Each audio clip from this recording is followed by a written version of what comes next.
मनहूस की किस्त मोई पाइनविश में कहानी एक ऐसे मोड़ पर पहुंचती है जहां हर किरदार अपने दिल और दिमाग की कशमकश में उलझता हुआ दिखाई देता है। एक तरफ नुमान की वालदा अपनी जिद और मुआशरती दबाव के दरमियान फंसी हुई हैं, जबकि दूसरी तरफ इजरा अपनी जिंदगी के सबसे मुश्किल फैसले का सामना कर रही है। किस्त का आगाज नुमान की वालदा की बेचैनी से होता है, जो अपनी सहेली से दिल का बोझ हल्का करते हुए कहती हैं कि वो पहले कभी इतनी परेशान नहीं हुई। उनके मुताबिक पहले सिर्फ फरहीन उनकी बातों की मुखालिफत करती थी, लेकिन अब उन्हें महसूस होने लगा है कि नुमान भी आहिस्ता आहिस्ता उनके फैसलों से इख्तलाफ करने लगा है। उन्हें सबसे ज़्यादा दिक इस बात का है कि उनके दोनों बच्चे अब उनकी सोच को समझने के बजाय उनके सामने खड़े होते जा रहे हैं। वो बार बार यही सोचकर घबरा जाती हैं कि अगर नुमान ने भी जिद पकड़ ली तो फिर वो क्या करेंगी। उनके दिल में सबसे बड़ा खौफ यही है कि वो एक तलाक याफ्ता लड़की को अपनी बहू कैसे बना सकती हैं, क्योंकि मुआशरा उन्हें कभी माफ़ नहीं करेगा और लोग ज़िंदगी भर उन पर उंगलियां उठाते रहेंगे। अधरनाथ उन्हें समझाने की कोशिश करती है कि अगर नुमान वाकई इस रिश्ते पर कायम है तो बेहतर यही होगा कि इसके दोस्त हारून को दरमियान में लाया जाए ताकि वो नुमान को कायल करे। मगर नुमान की वालदा का खौफ ख़त्म होने का नाम नहीं लेता। उन्हें यकीन है कि अगर इन्होंने ये रिश्ता कबूल कर लिया तो दुनिया भर के ताने इन्हें ज़िंदगी भर सुनने पड़ेंगे। इसी दौरान दूसरी जानिब नताशा और इसकी फोफू अपनी नई साजिश पर खुशियां मना रही होती हैं। लड़के वालों से बात हो चुकी होती है और अगले दिन वो इजरा को देखने आने वाले होते हैं। नताशा खुशी से बताती है कि जब इसने इजरा को रिश्ते की खबर दी तो वो बिल्कुल सन्नाटे में चली गई। इसके मुताबिक अभी तो इजरा को अंदाज़ा भी नहीं कि इसके साथ क्या कुछ होने वाला है। दोनों इस बात पर खुश होती हैं कि इजरा को ऐसे घर भेजा जाएगा जहां वो सारी ज़िंदगी एक नौकरानी की तरह काम करेगी और कभी सुकून नसीब नहीं होगा। नताशा के दिल में अभी तक थप्पड़ की बेइज्जती जिंदा है और वो कसम खाती है कि इजरा को हर हाल में इसकी सज़ा दिलवाएगी। दूसरी तरफ नुमान अपने दोस्त से दिल की बात करता है और पहली बार साफ लफ्ज़ों में एतराफ़ करता है कि वो इजरा को पसंद करता है। वो बताता है कि इसकी वालदा पहले इस रिश्ते पर राज़ी थी, मगर अब अचानक मुखालिफत पर उतर आई हैं। इसके बावजूद वो हार मानने के लिए तैयार नहीं और फैसला कर चुका है कि हर कीमत पर अपनी वालदा को मना कर ही दम लेगा। दोस्त भी इस की हिम्मत बढ़ाता है और इसे हौसला देता है कि अगर मोहब्बत सच्ची हो तो इंसान को अपनी बात पर डटे रहना चाहिए। इधर नताशा इजरा के कमरे में आती है और तंजिया अंदाज में इसे बताती है कि अगले दिन कुछ लोग इसे देखने आ रहे हैं। वो जानबूझकर कहती है कि अच्छे कपड़े पहनना, खाना भी तुमने ही बनाना है और अपनी मशहूर चाय भी अपने हाथों से पलाना ताकि सब तुमसे मुतासिर हो जाएं।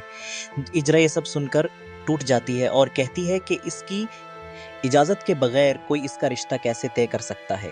वो वाज़े अल्फाज में इनकार करती है कि वो शादी नहीं करना चाहती, मगर नताशा इसे खामोश करा देती है और कहती है कि अब ये सिर्फ इसकी मर्जी का मामला नहीं बल्कि घर की इज्जत का सवाल है।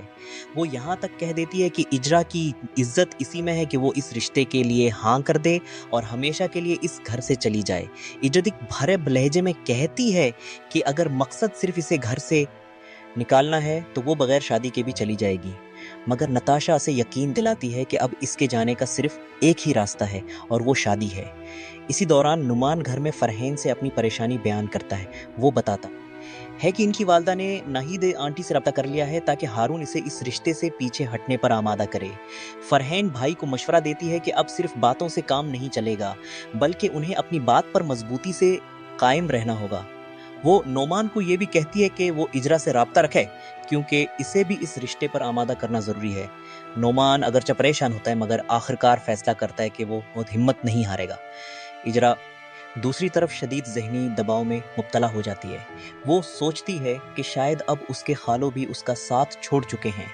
एक लम्हे के लिए इसके दिल में ख्याल आता है कि वो खामोशी से ये घर छोड़ दे, लेकिन फिर वो फैसला करती है कि पहले अपने खालों से बात ज़रूर करेगी।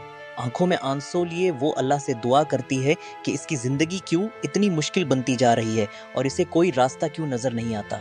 आखिरकार इजरा अपने खालू के पास जाती है और निहायत अदब से पूछती है कि जब वो पहले ही कह चुकी थी कि वो शादी नहीं करना चाहती तो फिर लड़के वालों को क्यों बुलाया जा रहा है।